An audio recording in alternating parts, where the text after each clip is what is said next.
اهلا بيكم مشاهدينا ومطبخ القناه الثانيه. وزي ما تعودتم كل مره كل يوم بيكون معانا طبعا طبق متميز جدا. احنا النهارده معانا اطباق عديده. معانا النهارده الشيف رحاب حربي. اهلا بيك يا رحاب. ومعانا الدكتوره الجميله الدكتوره مها رضاميس استشاري التغذيه العلاجيه والسمنه. اهلا بيك يا دكتور مها.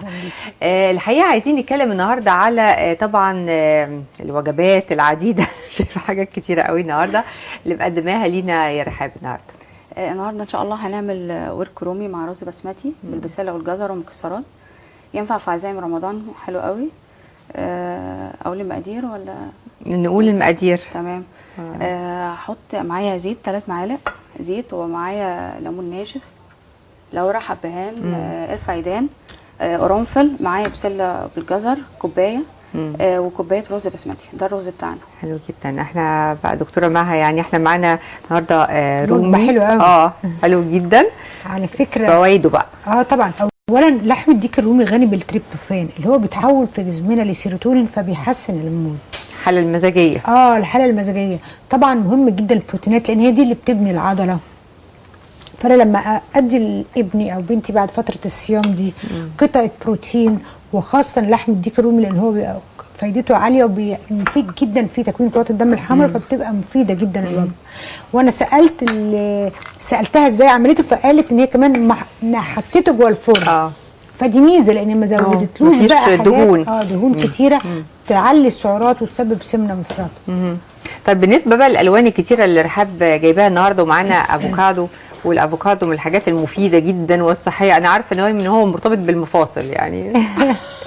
اولا الالوان الجديده انا بحييها على الالوان لان دي معناها كميه مضاد اكسده عاليه جدا. مضادات الاكسده دي مفيده جدا فوق ما ممكن احنا نتخيل.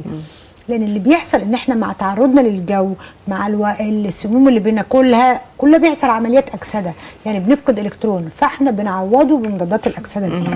عشان كده حتى لما نيجي نخس او نعمل رجيم لازم ناخد انتي اوكسيدنت مضادات الاكسده. فطبعا دي غنيه بمضادات الاكسده، ودي تعتبر فيتامينات وقيمه غذائيه عاليه جدا. بسله بقى وجزر يا رحاب بدات تشتغل. قول لنا بقى اول حاجه عملتيها ايه؟ حطينا الزيت بتاعنا وحطينا التوابل بتاعتنا، الورق اللورا والليمون والحبهان والقرفه. كويس. ابدا احط معلقه صلصه بعد ما يتشوح شويه. طيب ايه رايك يا دكتوره مها في اللورا؟ وقلتي ايه؟ حبهان كده بيساعد طبعا على الهضم. يعني انا شايفه ان هي عامله توليفه ريحتها حلوه كمان. الحمد لله. اوكي. طب احنا معانا كمان رز. انت ينفع تعمليها من غير زيت او نضيف يعني الزيت في الاخر؟ لا لازم احمر كميه التوابل اللي معايا شويه في الزيت عشان تطلع النكهه بتاعتها بس. تمام. وببدا احط بعد كده البسله والجزر بتوعي. ده على اساس ان انا مش هطبخ البسله، يعني مش هعملها كوجبه لوحدها، لا انا هخلطها مع الرز. ايوه تمام. مش هعملها يعني عشان الولاد لو مش بيحبوا الطبيخ او كده، فتبقى دخلنا الخضار في الرز مع بعضه فيقدروا ياكلوه اسهل. تمام. نتكلم بقى على وبيعلي القيمه الغذائيه كمان. بالظبط. البسله والجزر، الجزر طبعا غني بفيتامين الف طبعا بيتا كاروتين والحاجات اللي مفيد جدا للجسم. بس في ناس واخر صيحه رجيم سمعتها ان هم بيعملوا رجيم الجزر، يفضلوا يقرقشوا الجزر بس وشهم مش بيصفر ولا حاجه. هي دي المشكله. لان جات لي مريضه كانت عامله رجيم الجزر وفوجئت يا جماعه مخضوضه ان جلدها وجسمها بقى لونه اصفر. طبعا لان فيتامين الف من الفيتامينات اللي هي بتتخزن في الكبد، فلما بناخده بكثره بنبص نلاقي فعلا جلدنا لونه اصفر. طيب احنا مش عايزين نوصل المرحله دي. بس اضافه يعني المفروض ان كل واحد بعد السن، لو عندنا حد في البيت بعد سن ال50 لازم ياخد على الاقل يوميا جزرتين عشان فيتامين الف ويحمي العين. العين بالنسبه لصحه العين. طب بالنسبه للرز البسمتي دايما بنسمع ان هو بيكتب في وصفات الرجيم. هو الرز البسمتي طبعا مفيد واقل نشا وطعمه بيبقى احلى، بس انا ممكن استعمل الرز البلدي عشان ما يبقاش فيه ارهاق من الناحيه الماديه، وبيطلع برده حلو جدا على فكره. ونفس الحاجه دي ممكن نستعملها رحاب مع الرز البلدي، صح كده؟ طيب احنا بعد ما تغلي الحاجات المكونات الظريفه اللي انت عاملاها دي، ايه اللي هنعمله بعد كده؟ هنعمل سلطه الافوكادو ان شاء الله. طبعا على فكره فكرتها حلوه قوي سلطه الافوكادو، لان في كتير جدا من اولادنا ما بياكلوهوش. قيمته هننسى ان سعراته الحراريه عاليه. طب احنا هنرجع نتكلم على الافوكادو واهميته وفوائده العديده، لكن هنشوف تقرير عبال ما رحاب تسوي الحاجات اللي معانا دي. نرجع مره ثانيه.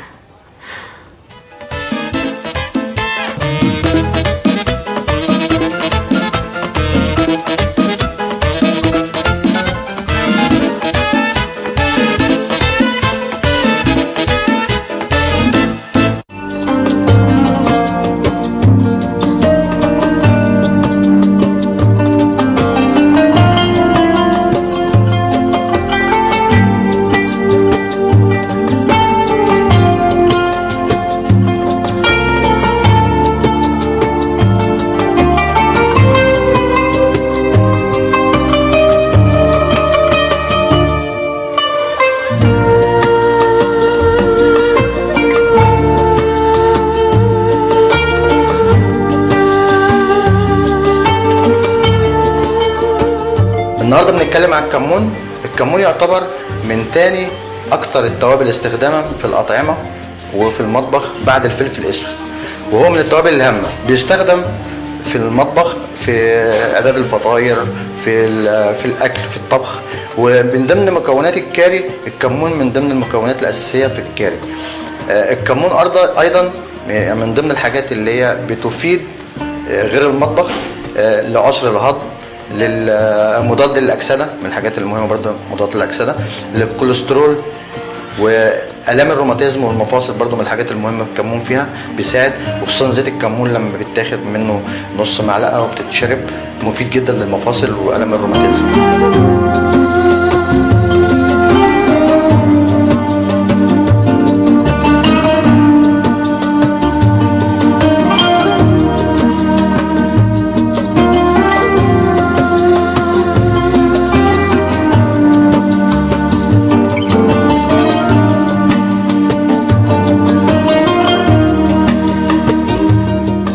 الكمون ايضا بيفيد في علاج المغص والانتفاخ والغازات، وبيفيد ايضا الكوليسترول برضو من ضمن الحاجات الكويسه للكوليسترول. الكمون برضو من الحاجات المهمه، لو احنا خدنا معلقه كمون على نص ليمونه وغليناهم مع بعض مفيد جدا، بينزل الدهون وبيساعد على الرجيم.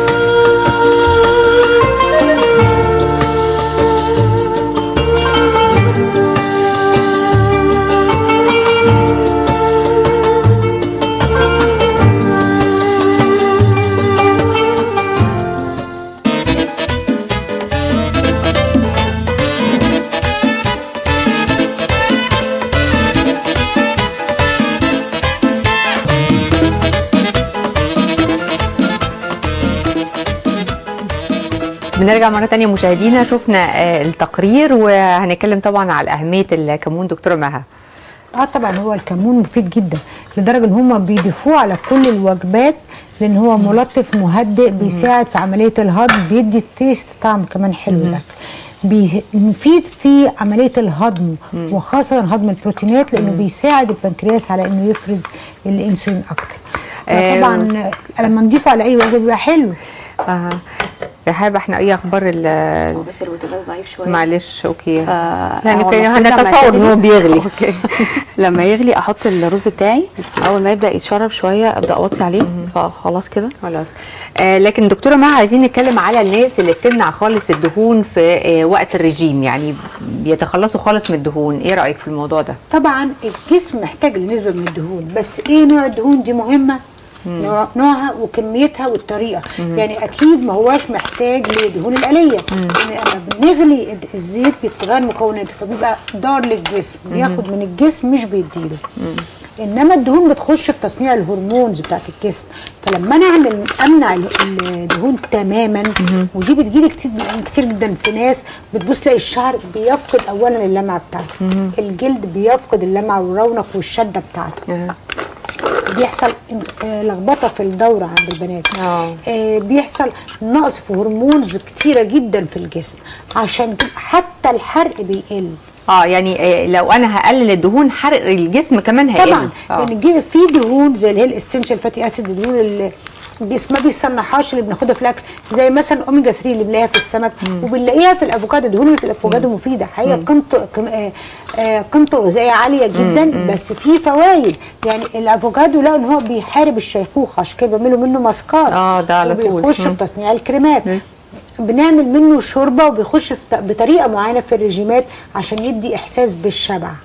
يعني هو ممكن ان هو يشبع، فبالتالي مش هاكل كميات كبيره. طبعا كذلك زيت بذر الكتان مفيد جدا للجسم، زيت الزيتون. انما بذر الكتان ده لماسكات الوش عشان حبوب الشباب وحاجات كده، وكمان بيدي احساس بالشبع لفتره طويله. غني جدا باوميجا 3. فدايما اما نعوز نعلي الحرق دايما بنضيف زيت بذر الكتان. حقيقي هنجربه ده يا دكتور. رحاب، دي السلطه بتاعتنا. وانت معاكي كمان مكسرات، عايزين نخلي الدكتوره مها تتكلم كمان عليها. المكونات بس حمرتيها المكسرات؟ لا مش متحمر. هايله يا رحاب. رحاب يعني بتحاول تساعدنا في الرجيم رغم الحاجات الكتيره قوي اللي احنا شايفينها. انا بس حطيت هنا طماطم، فلفل الوان، الخيار بتاعي، جزر مبشور، بقدونس، ونحط الافوكادو بس انا قطعته قبل الهواء على طول بس عشان ما يسودش. برافو عليك. لان اولا كل السلطه دي لو ست البيت عملتها اول حاجه وشريتها في الثلاجه زي ما بيحصل فقدت القيمه الغذائيه السلطه قد ايه؟ اكسده قبل الاكل على طول، لان في اقل من ساعه تفقد القيمه الغذائيه بتاعتها، بيحصل اكسده لكل السيرفس الوجه بتاعنا. يعني انا افضل لو هي مش قادره تعملها قبل الاكل تقدمها صحيحه لكل واحد ياخد القيمه كل واحد يتصرف بتاعته، انما لازم تبقى حريصه على القيمه الغذائيه. وعلى فكره الرز اللي هي بتعمله ده انا بعمله بقى بس دايت، يعني رحاب بشوحهم في التيفال كده، وبعدين بحط الميه بحط فيها بهارات واحط الرز. بيطلع حلو جدا على فكره. والله يعني نفس الفكره، لكن ما بتستعمليش الزيت خالص. لا بضيف بقى الزيت على السلطه.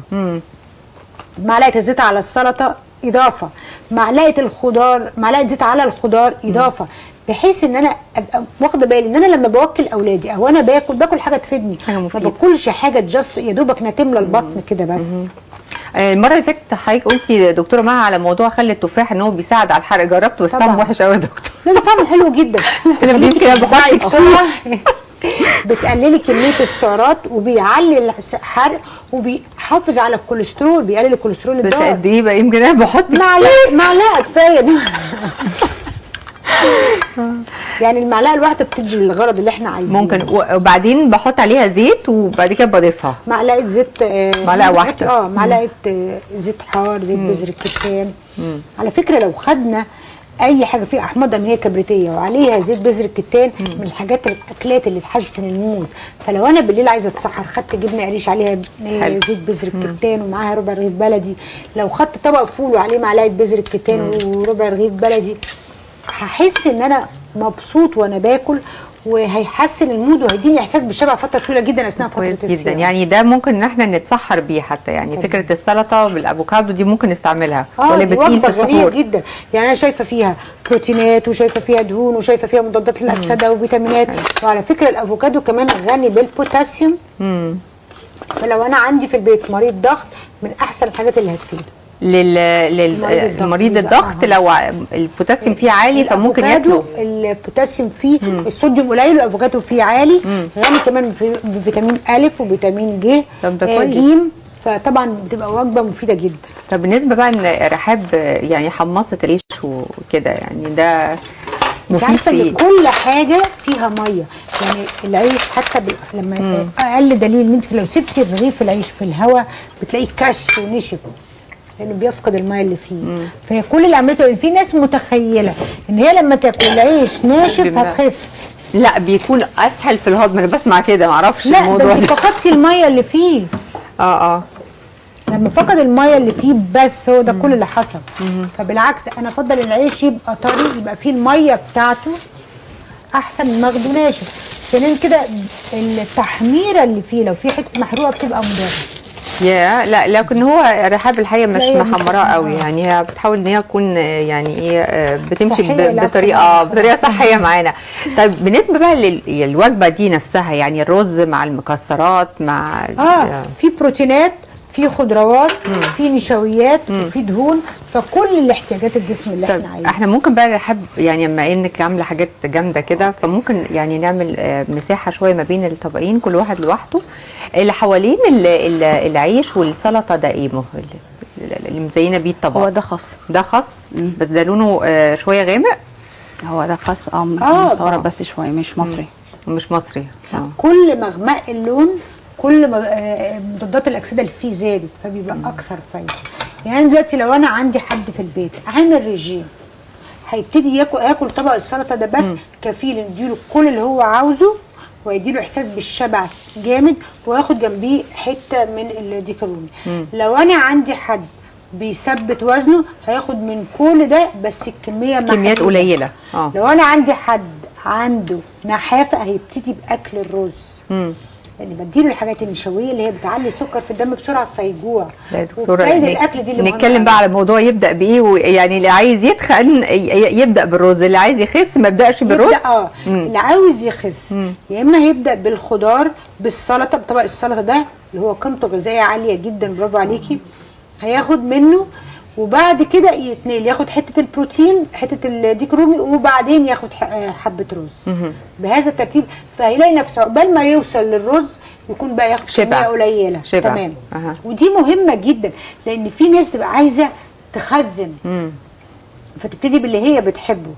بدايه الاكل هي دي اللي بتخلينا يا اما ناكل كميه كبيره يا اما ناكل كميه قليله. الحاجه الثانيه اللي مهمه جدا جدا في وجبه الافطار نحرص عليها حاجتين. نمره واحد، نبتدي بشرب الميه وعليها عصره ليمون، دي مهمه جدا عشان تاخد حيز من المعده وعشان تسهل الهضم على فكره. ما تخليناش نتعب بعد الاكل. الحاجه الثانيه، الاكل ببطء. كله بيبقى جعان، جعان فبياكل بسرعه، وبعدين بيحصل تقلصات. بالظبط.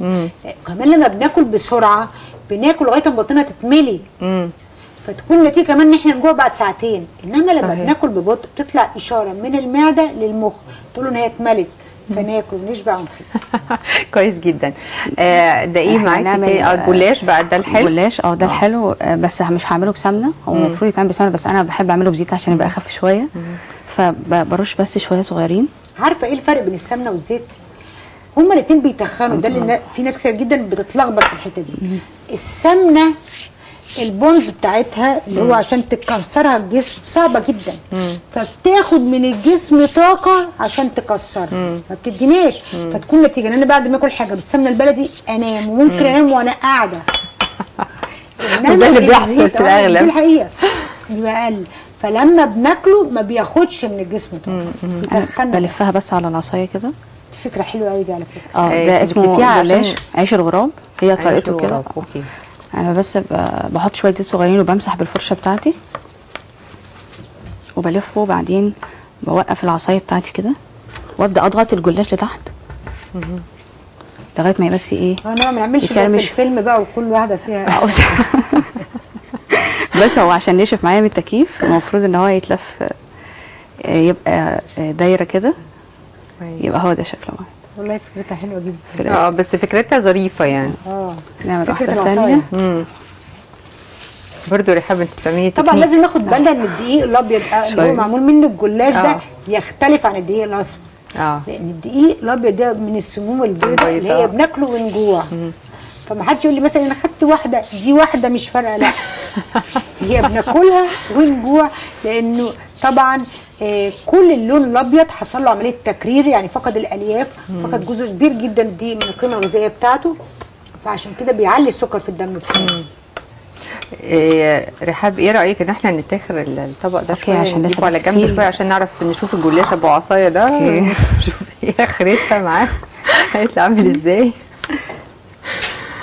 لا والله فكرتها حلوه جدا، بس فكره جديده.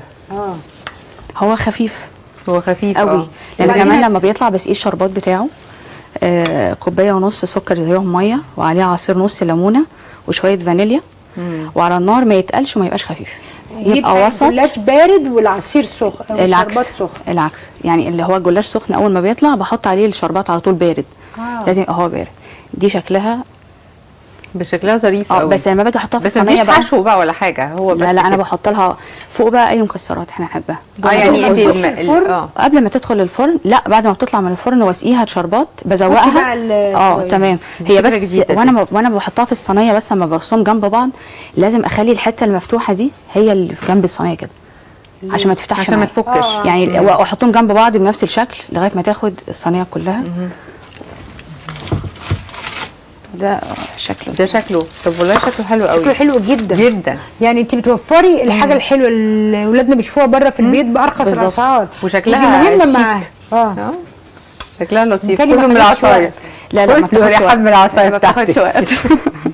هي المهم بقى ان انا اكل الحاجات الحلوه دي امتى واكل منها قد ايه، يعني لازم نعرف انها سعرات حراريه عاليه حتى لو هاخد واحده، فلازم اخدها بعد وجبه الافطار مثلا ب3 ساعات. لو انا اخد الكميه اللي انا عايزاها، يعني لو هاخد واحده او 2 احطهم قدامي في طبق عشان ابقى عارفه انا خدت قد ايه. بس يا دكتور يعني انا بعد الفطار مثلا بحب اكل حاجه مسكره. لو اكلتي نسبه نشويات كتيره هتحسي ان انت عايزه تاخدي حاجه حلوه.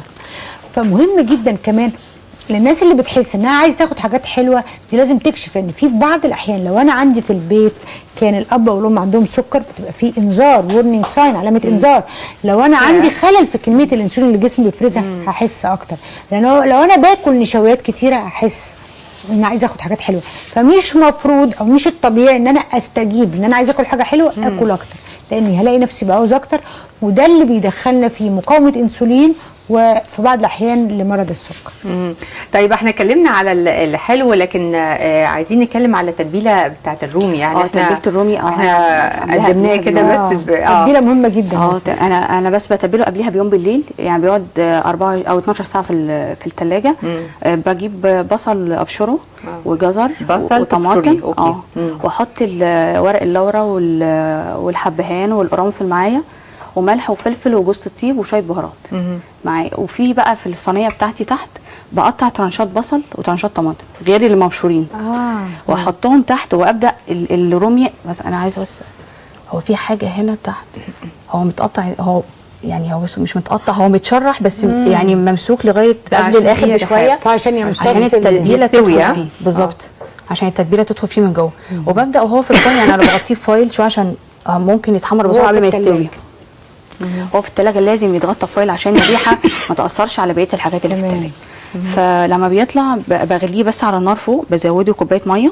الاول بتسويه على النار الاول؟ بسلقه، هو محطوط في الصينيه بتاعتي بالتتبيله. تحطيه على النار الاول، كوبايه ميه فوق على النار يغلي بس. بعد كده بدخله الفرن وبخليه متغطي كويس بالفويل، ويبدا يعني بس اتابعه، يعني لو الميه نقصت ازود شويه، نقصت ازود شويه. يعني لما بيخش الفرن بيبقى في صينيه فيها ميه. تمام. دي مهمه جدا. كنا نحرق ديك انا فاكره بتدخليه كده وتسيبيه. لا يعني مزود ميه شويه شويه. وانا يعني المفروض لو فراخ مش هغطيها بفويل، لان هي بتستوي بسرعه وهتحمر بسرعه. لكن لو رومي بيتاخر شويه في السوا، فانا بسيبه مكشوف. لا بغطيه شويه، تغطيه عشان لو احمر بسرعه يعني ده ممكن ينشف اللحم بتاعه، الجلد بتاعه هينشف واللحم هينشف شويه. بياخد قد ايه تقريبا رحاب في السوا؟ على حسب حجمه، ده حوالي 3 كيلو الا ربع، اخد مني حوالي 2.5 ساعات. وعلى حسب يعني الاكل اللي هو واكله برضه ده وبيتحط بقى في الفرن من تحت ولا في النص ولا؟ لا على الرف، مش تحت، على الشبكه، في النص، على الشوايه. بولع من تحت بس عالي، اعلى حاجه في الفرن. هل قبل ما يبدا يستوي بتبداي ان انت تطلعيه فوق عشان وشه يحمر ولا لا؟ لا انت مجرد بس ما تشيلي الفايل بتاعه هو هيحمر. هو منه في من غير ما تولعي الشوايه ولا اي حاجه. احسن انواع اللحوم او البروتينات اللي هي قيمتها الغذائيه عاليه وبتنفع في الرجيم دايما نقول صدور الديك الرومي. لحم الديك الرومي مفيد جدا، غني زي ما اتفقنا بالتريبتوفان، هي الاحماض الامينيه اللي الجسم محتاجها، اللي هي بتحسن المود. فحتى بالليل الناس اللي هم بيعانوا من ارق ما يعرفوش يناموا، بننصحهم دايما ان هم ياخدوا ديك رومي وجنبيه حته جبنه بيضاء وربع رغيف، بيخليهم يناموا كويس ومزاجهم يتحسن. الحاجه اللي مهمه جدا ان احنا نحرص عليها في رمضان، ان احنا الوجبات اللي ناكلها تبقى كميتها محدده، لان طبعا ده بيبقى احلى شهر بناكل فيه. بس المشكله ان اغلب الناس ما بتعرفش الكميه اللي خدتها، لان كلنا بنغرف، بندوق. ففي كتير جدا ناس تتخيل ان هي ما اكلتش، مجرد ان هو بيدوق فبيحس ان هو ما اكلش بالظبط. فلازم نغرف الكميه اللي احنا عايزينها في الطبق بتاعنا، ناكلها ببطء. نبتدي دايما بطبق السلطه اللي هو غني بمضادات الاكسده، اللي هو خط الدفاع اللي بيحمينا من اي سموم اللي هاخدها في الاكل، وكمان بيساعد الجسم على انه يتخلص من اثار الدهون العاليه. فطبق السلطه ده نمره 1، بعديه طبق الشوربه، بعديه اي حاجه ثانيه، بعديه الحلو بقى، بعديه ب3 ساعات زي ما حضرتك قلتي. 3 ساعات. احلى حاجه بقى ان احنا نحرص عليها، هناخد الحاجه الحلوه بس ناخد قبليها كوبايتين ميه وبعديها كوبايتين ميه. الميه ليها فعل السحر، بيعالجوا بيها، بتساعد على انها تتخلص من الدهون، بتساعد على الحرق كمان. اللعاب بتاعنا ده ميه، فكل ما اشرب ميه انا بحسن الهضم وبساعد الجسم على انه يتخلص من اثار الاكل. بيساعدنا على ان نتخلص من الكوليسترول الضار، ما بيمنع الامساك. فعشان كده مهم جدا نحرص على شرب الماء. طب دكتوره مها ورحاب، يعني بعد الوجبه الظريفه اللي احنا قدمناها دي، يعني احنا عاملين تنوع الحقيقه، نقدر نشرب ايه بعدها كمهضم يساعد على الهضم غير الميه؟ يعني غير الميه. هو الشاي يا دكتور غلط على طول بعد كده. هو الشاي ده بيخلينا نفقد الحديد اللي في الوجبه، انما ممكن مثلا بعد بشويه تاخدي شاي اخضر. الشاي الاخضر غني بالكتاشين اللي هو بيعلي الحرق ومضاد للاكسده. كويس. فخدي شاي اخضر زي ما انت عايزه. هناخد ميه وعليها عصره ليمون عشان ما نجوعش بسرعه. تمام. الجنزبيل بيعلي الحرق. طبعا دي جنزبيل ممكن. دي تمام. مشروبات حلوه.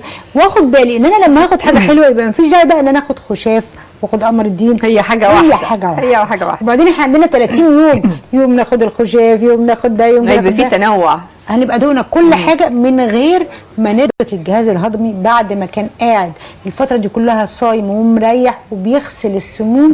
انا فجاه بيفاجئ بالكميه صحيح. الدهون. انا عايزه اسال كمان على الحشو. انت مرتبطه بالمكسرات لازم تكون زي ما انت عاملاها ده فستق تقريبا. في الحلويات. في الحلويات. ده فستق، ايوه، بس انا طحناه شويه. طحناه. وبرش عليها كل واحده بعد ما بتطلع وبسقيها بالشربات، بسيبها تهدى شويه لغايه ما تشرب الشربات بتاعها، والباقي بصفيه. يعني يبقى في زياده في الصينيه بتاعتي بصفيه، وبعد كده ببدا ارصه واحط الفستق، بس مش شرط فستق، يعني اي مكسرات احنا حابينها ممكن نزوق بيها. ممكن نحط فول سوداني وعليه قرفه، بس ناخد بالنا ان الفول السوداني تبقى كامله ما يبقاش فيها اي نوع من انواع الفطر، ودي مهمه جدا. الفول السوداني يكون كامل. شكرا جزيلا دكتوره مها رضاميس، استشاري التغذيه العلاجيه والسمنه. شكرا جزيلا لحضرتك، نورتينا وشرفتينا. وشكرا للشيف رحاب حربي في افكار جديده كلها ومتنوعه. اهم حاجه العصايه دي فكره كانت ظريفه النهارده. شكرا لكم مشاهدينا، بكره ان شاء الله طبق جديد ومطبخ جديد. شكرا لكم والى اللقاء.